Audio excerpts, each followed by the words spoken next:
hoy vamos a continuar con lo que es la temática de trigonometría en su tercera parte. Vamos a conocer ahora lo que es el teorema de Pitágoras. El teorema de Pitágoras fue descubierto por este gran filósofo Pitágoras, ¿no? El cual lleva el nombre, por eso se llama teorema de Pitágoras. ¿Y qué es lo que ha hecho este gran matemático? Lo que hizo fue relacionar los lados de un triángulo rectángulo, ¿no? Y lo que él expresa es lo siguiente, dice, ¿no? La hipotenusa al cuadrado es igual a la suma de los otros dos catetos, pero también estos elevados al cuadrado. Entonces, este es el teorema de Pitágoras, ¿no? La hipotenusa al cuadrado es igual a la suma de los otros dos catetos, pero también elevados al cuadrado. Ahora, lo importante del teorema de Pitágoras no es memorizarse la fórmula, sino lo importante es conocer la definición, ¿no? Primeramente debemos saber identificar lo que es la hipotenusa, que siempre va a estar frente al ángulo recto del triángulo rectángulo, ¿no? Entonces la hipotenusa al cuadrado va a ser igual a la suma de los otros dos lados, pero también elevados al cuadrado. Ahora tomemos como ejemplo el siguiente triángulo rectángulo que tiene de lados 5, 3 y 4, ¿no? Lo importante es identificar primeramente la hipotenusa, y la hipotenusa siempre va a ser el lado más largo del triángulo rectángulo. Por tanto, nos dice la hipotenusa, en este caso frente al ángulo recto está este 5. Nos dice, según Pitágoras, ¿no? La hipotenusa elevado al cuadrado es igual a la suma de los otros dos lados, en este caso 3, también elevados al cuadrado. Veamos si cumple la igualdad. En este caso, 5 elevado al cuadrado va a ser 25. Y eso debería ser igual a 3 elevado al cuadrado, se hace 9. 4 elevado al cuadrado se hace 16. Entonces, debería cumplir la igualdad. 9 más 16 se va a hacer 25. Entonces, si vemos, cumple la igualdad. Por eso es que el teorema de Pitágoras se utiliza en los triángulos rectángulos, pero no se puede utilizar en otro que no sea triángulo rectángulo. El teorema de Pitágoras siempre nos va a servir para hallar los lados de un triángulo rectángulo, solamente de un triángulo rectángulo, no de otro tipo de triángulo. Ahora vamos a proseguir con lo siguiente. Dice, escribir el teorema de Pitágoras. Por tanto, para poder escribir, debemos identificar la hipotenusa y sabemos que los otros dos lados van a ser los catetos. En este caso, en este triángulo, la hipotenusa siempre va a estar frente al ángulo recto. Entonces, según la figura, este va a ser el ángulo recto y vamos a tener que X es la hipotenusa, por tanto, va a estar elevado al cuadrado y los otros dos van a ser los otros dos catetos, va a ser Y al cuadrado, Z al cuadrado. Entonces, hemos llegado a escribir el teorema de Pitágoras. En este otro, vamos a escribir también el teorema de Pitágoras. Según la figura, este parece ser el lado recto, ¿no? Y por tanto, frente al lado recto va a estar lo que es la hipotenusa. Por tanto, va a ser X más 5 elevado al cuadrado, que es la hipotenusa, es igual a la suma de los otros dos catetos, como ser X más 2, pero también estos elevados al cuadrado, más X menos 1 elevado al cuadrado. Entonces, he llegado a escribir el teorema de Pitágoras. Esto que es tan sencillo que lo he escrito es importante. Es importante conocer lo que es la definición, ¿no? Que el cuadrado de la hipotenusa es igual a la suma de los otros dos catetos también elevados al cuadrado. Ahora vayamos al siguiente ejemplo. En este ejercicio nos piden calcular la hipotenusa de un triángulo rectángulo cuyos catetos miden 6 y 8. Por tanto, en este triángulo rectángulo, entonces voy a suponer que los catetos son 6, este y este vale 8. Y debo encontrar la hipotenusa. Entonces, para poder calcular cuál es el valor de la hipotenusa, lo que debo hacer es utilizar el teorema de Pitágoras. Voy a plantearme el teorema de Pitágoras. Entonces, la hipotenusa, como la hipotenusa es A y es el valor que lo conozco, voy a decir la hipotenusa al cuadrado es igual a la suma de los otros dos catetos, pero también elevados al cuadrado. Por tanto, desarrollando el problema voy a tener que A al cuadrado es igual a 8 al cuadrado se hace 64, más 6 al cuadrado se hace 36, ¿no? Dándome que A al cuadrado es igual a 64 más 36 se hace 100. Yo quiero hallar el valor de A, no de A al cuadrado. Por tanto, voy a eliminar el cuadrado, para lo cual voy a sacar raíz cuadrada tanto al primer miembro como al segundo miembro. Al sacar la raíz cuadrada, radical con exponente se va a simplificar y voy a tener que vale A. Raíz cuadrada de 100 es 10. Por tanto, sería la hipotenusa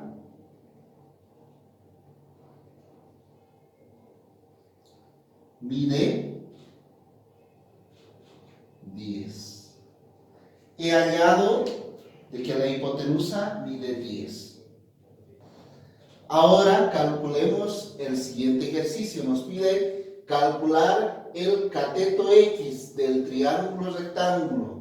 Nos muestra una figura donde nos da de datos 7, 3 y X. Y para poder hallar el cateto, uno de los lados que no se conoce, entonces debo plantearme el teorema de Pitágoras. Por tanto, la hipotenusa siempre va a estar frente al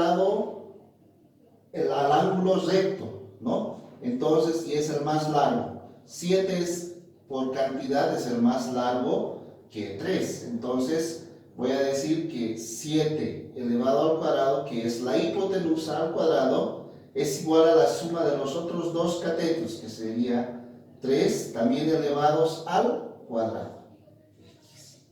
Entonces, yo debo hallar el valor de X, pero antes voy a desarrollar los números. 7 al cuadrado se va a hacer 49. Y eso va a ser igual, 3 al cuadrado se hace 9, más X al cuadrado. Debo despejar ahora lo que es X, ¿no? Por tanto, voy a decir que X al cuadrado es igual, 9 va a pasar al otro miembro, va a ser igual a 49 menos 9. Por tanto, X al cuadrado va a ser igual, 49 menos 9 va a ser 40. Para eliminar al cuadrado, debo sacar yo raíz cuadrada a ambos miembros, tanto al primero como al segundo. De esta forma se me va a simplificar radical con exponente y me va a quedar X. Y raíz cuadrada de 40 voy a hacer uso de la calculadora. Con la calculadora entonces voy a decir raíz cuadrada de 40. Y el resultado me da que es igual X a 2 raíz cuadrada de 10. Ahora podemos trabajar con dos decimales también para que sea exacto. Entonces va a ser igual a 6,32. Entonces, el valor de X es 6,32. Puedo contestar y decir, el cateto X mide 6,32. Entonces, hemos solucionado el problema. Bien, ahora vamos a continuar con lo que es gráfica de las funciones trigonométricas en el círculo trigonométrico, ¿ya? Para lo cual debemos recordar primeramente que un círculo trigonométrico tiene un radio igual a 1. Además que tiene un origen de arcos, que a partir de ese origen de arcos se miden los ángulos en sentido contrario como ángulos positivos y en sentido de las agujas del reloj con un signo negativo. Entonces, es importante recordar que un círculo trigonométrico en el plano cartesiano también se divide en 4 cuadrantes: primer cuadrante, segundo cuadrante, tercer cuadrante y cuarto cuadrante. Ahora lo que vamos a hacer es graficar las funciones trigonométricas.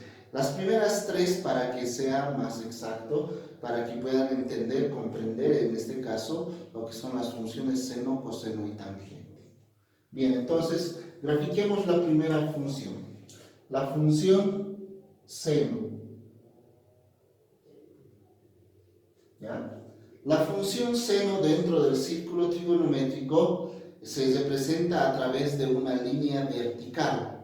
¿Ya? En este caso va a ser el cateto opuesto al ángulo alfa. Si tomo como ejemplo este círculo trigonométrico, como yo sé que su radio es igual a 1, voy a trazar en este caso un radio igual a 1 desde el centro del círculo trigonométrico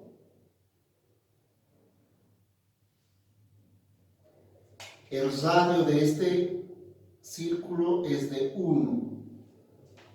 Entonces, ¿qué es lo que se refleja en la función seno?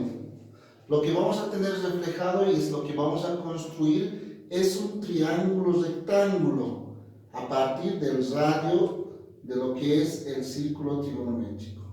La función seno está reflejada a través de una línea vertical, como les decía, ¿no? Entonces, vamos a denotar.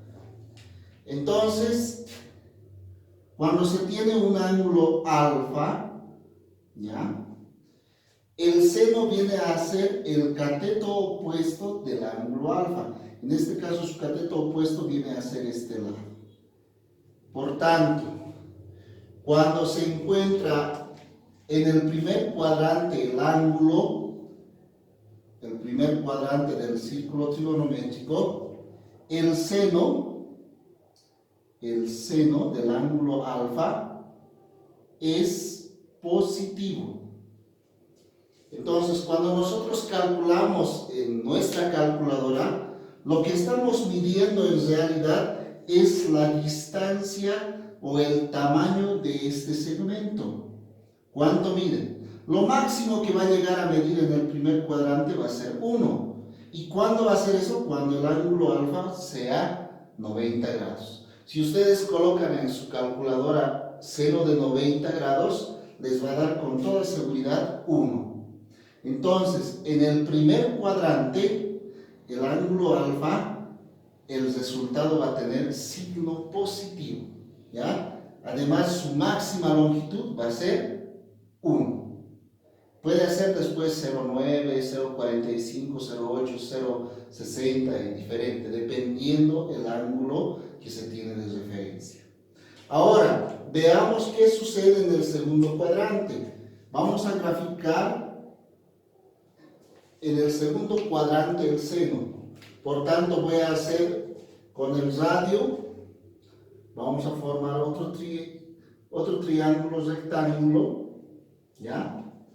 Hemos dicho que el seno está representado de forma vertical. Por tanto, se va a representar de la siguiente forma, de manera vertical, ¿ya? El ángulo alfa va a ser esta distancia, alfa.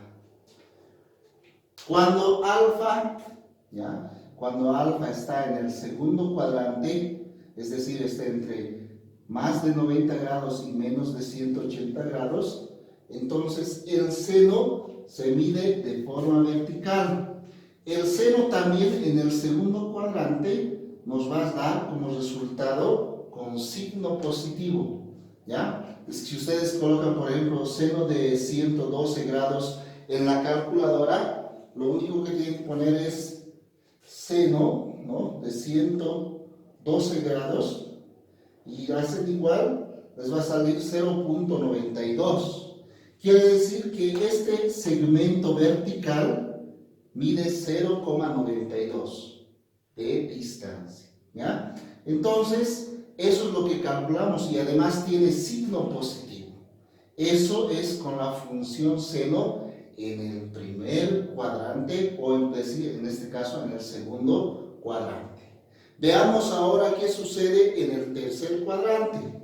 En el tercer cuadrante, que viene a ser esta parte, vamos a formar un triángulo rectángulo con el radio del círculo trigonométrico.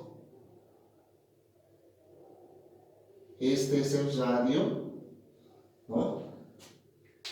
Y también se va a medir en el tercer cuadrante de forma vertical. Vamos a hacer ahora su proyección, su imagen, la gráfica, ¿ya? Ahí tenemos. Y el ángulo alfa desde el origen de arcos va a ser todo esto, ¿no? Eso es el ángulo alfa. Por tanto, en el tercer cuadrante, el seno, que es esta distancia, el seno del ángulo alfa tiene signo negativo. Y está comprendido arriba de los 180 grados y menor a los 270 grados, ¿no? Y cualquier seno calculado con la calculadora nos va a dar con signo negativo. Lo máximo que puede medir el seno en el tercer cuadrante es -1.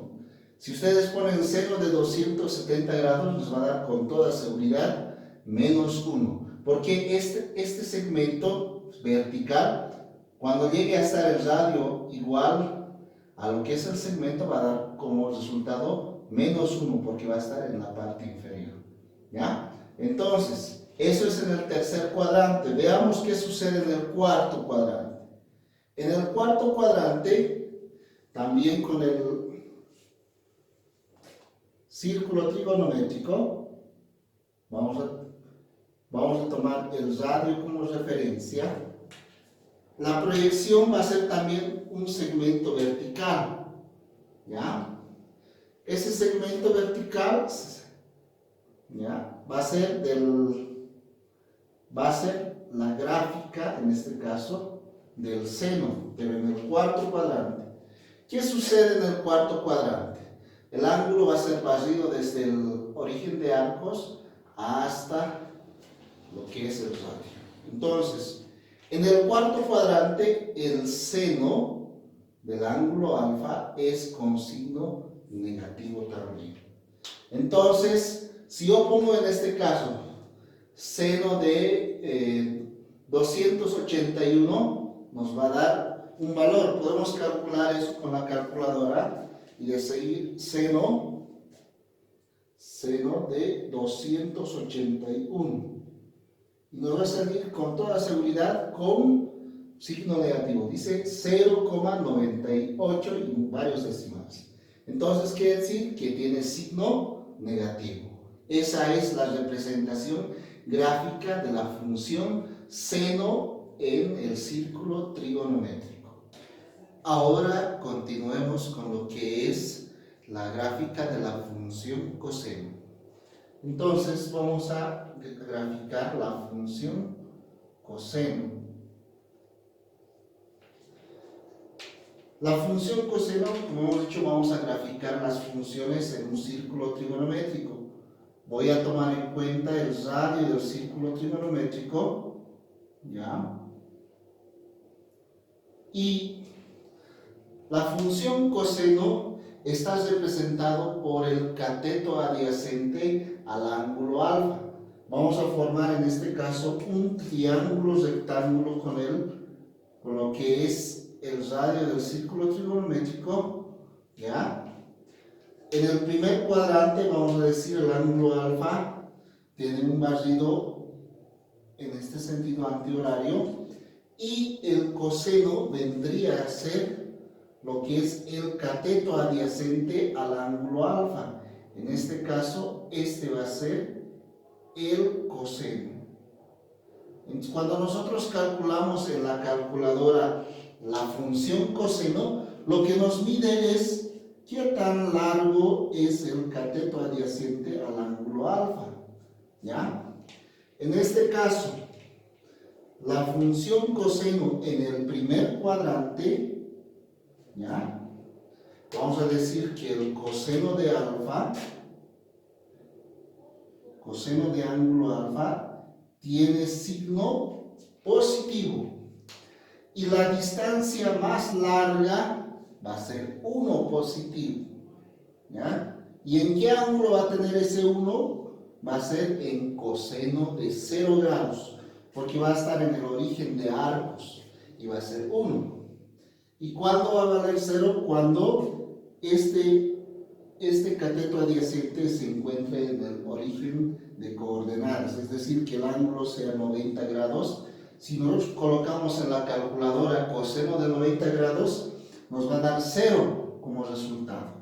En el primer cuadrante, el coseno siempre nos va a dar un resultado con signo positivo, es decir, de 0 grados hasta los 90.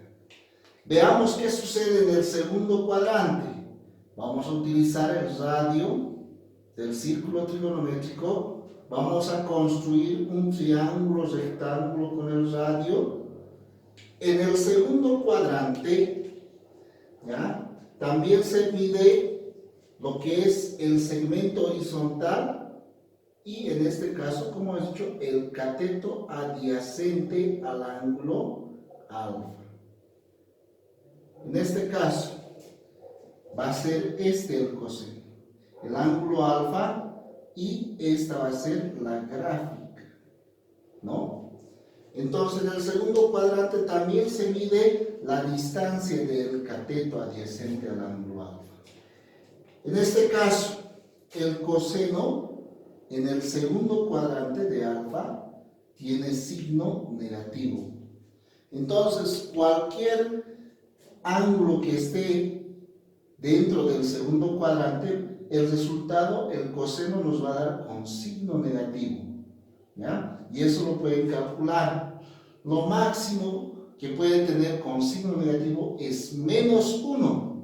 Y eso va a suceder cuando sea el coseno de 180 grados, ¿no? Va a tener menos 1. No puede tener más porque el radio solamente mide 1. Entonces va a ser menos 1, ¿no? Entonces, pero si se encuentra en el segundo cuadrante va a variar en decimales, puede ser menos 0.4, menos 0.7, así sucesivamente, dependiendo el ángulo alfa cuánto mide, ¿no? Veamos ahora qué sucede en los otros cuadrantes. En el tercer cuadrante vamos a formar también un triángulo rectángulo con el radio del círculo trigonométrico y vamos a construir un triángulo rectángulo. ¿Ya? También en el tercer cuadrante lo que se va a medir es el cateto adyacente, en este caso, al ángulo alfa. ¿Ya? Entonces, este cateto adyacente, este es alfa, ¿no? Ese cateto adyacente, en el tercer cuadrante, ¿no? También el coseno del ángulo alfa va a tener en su resultado final signo negativo. ¿Por qué? Porque se encuentra al lado, en este caso, izquierdo del círculo trigonométrico. Visto de frente, entonces hacia el lado izquierdo y tiene signo negativo. ¿Ya? Veamos qué sucede en el cuarto cuadrante. Vamos a construir con el radio del círculo trigonométrico un triángulo rectángulo y el coseno también va a ser en forma horizontal medido, ¿no? Va a ser el cateto adyacente al ángulo alfa. En este caso, este es el segmento que se mide, ¿no? Si el ángulo es todo esto, ¿no? Ese es alfa.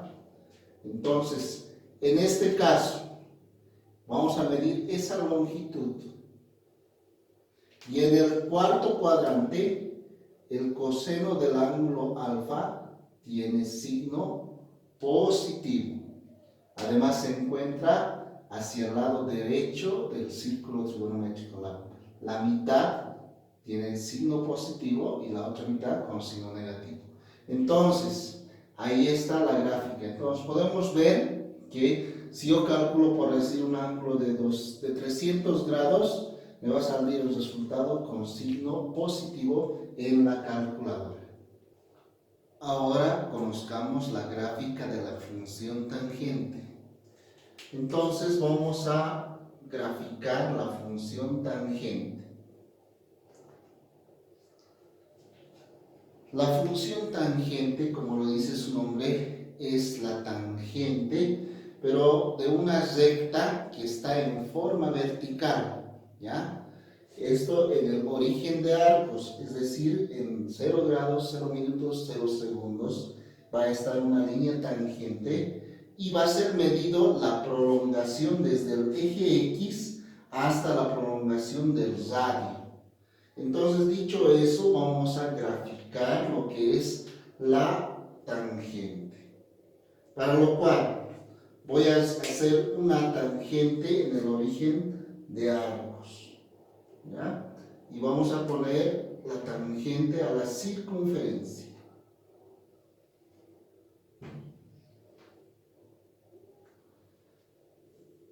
Ahora, en el primer cuadrante vamos a dibujar, ¿no?, con el radio del círculo trigonométrico,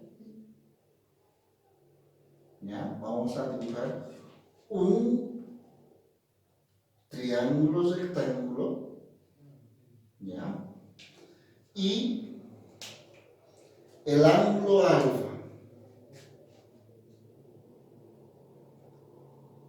Para saber la tangente de este ángulo alfa, nos dice que es la prolongación del radio hasta la recta tangente que se encuentra en el origen de arcos. Entonces vamos a prolongar el radio y que va a intersectar en este caso a la tangente.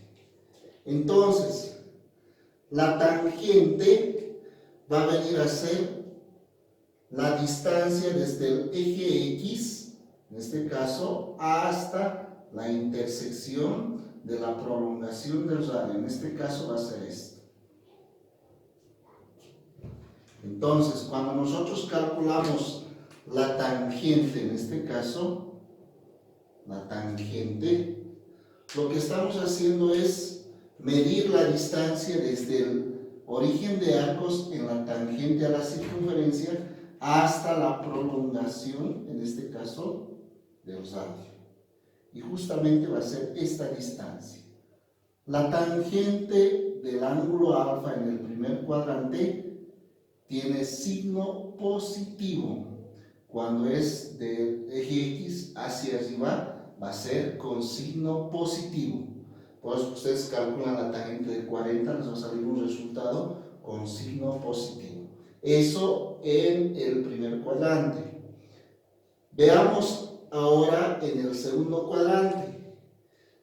Debe haber en el origen de arcos una tangente a la circunferencia, que la estamos graficando en este momento, y en el segundo cuadrante vamos a graficar también un triángulo rectángulo, ¿ya?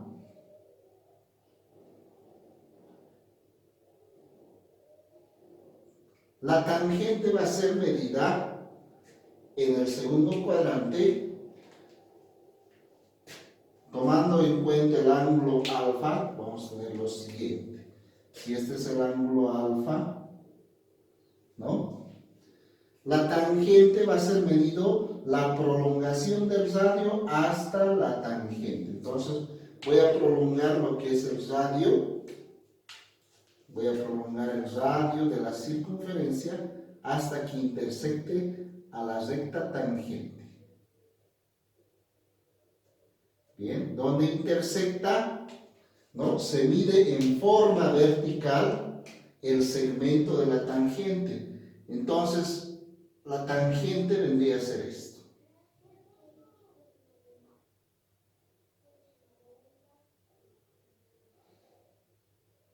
Ahí tenemos. Entonces, la tangente se encuentra hacia abajo proyectado. Su gráfica está hacia abajo. Por tanto, en el segundo cuadrante, la tangente de alfa tiene signo negativo.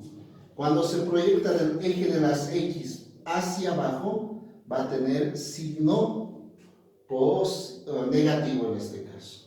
Ahora, viendo estas dos, en el primer y en el segundo cuadrante, no va a existir la tangente de 90 grados, por ejemplo.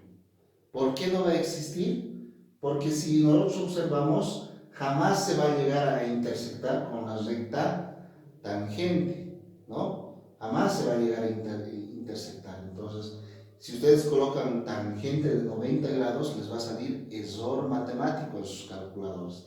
Experimenten, ¿no? Es necesario comprobar. Ahora veamos la tangente en el tercer cuadrante. Grafiquemos la recta tangente en el origen de arcos y después vamos a hacer la intersección. En este caso vamos a tener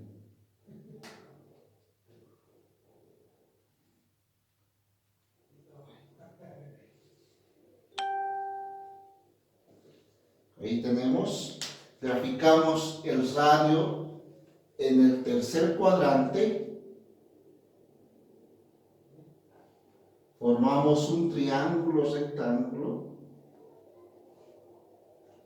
Ubicamos el ángulo alfa. En este caso va a ser todo este recorrido alfa, ¿no? Y la prolongación, veamos, vamos a prolongar el radio hasta que intersecte a la recta tangente en el origen de arcos. Ahí tenemos. La tangente es la distancia vertical desde X hasta la intersección con la prolongación del radio. En este caso es esto. Ahí está. La tangente en el tercer cuadrante tiene también signo positivo. Entonces la tangente del ángulo alfa tiene signo positivo, ¿no? Veamos ahora en el cuarto cuadrante. Graficamos la tangente en el origen de arcos. Vamos a graficar ahora el radio en el cuarto cuadrante.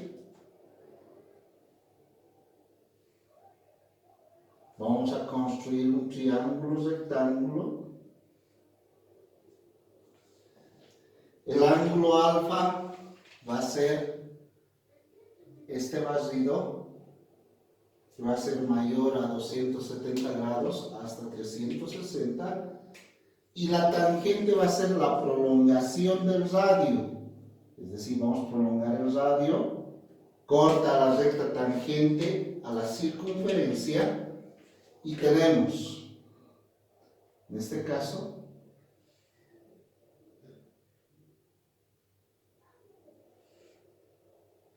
ahí tenemos. Entonces, la gráfica de la tangente en el cuarto cuadrante, la tangente de alfa va a tener signo negativo porque se encuentra del eje de las X hacia abajo. Entonces tenemos la gráfica de la tangente en el primer, segundo, tercer y cuarto cuadrante. Espero te sirva esto. Toma en cuenta lo que es el cuadro de resumen de los ángulos y si puedes memorízalo porque es importante este cuadro que se te está mostrando en este momento y continuaremos en la siguiente clase.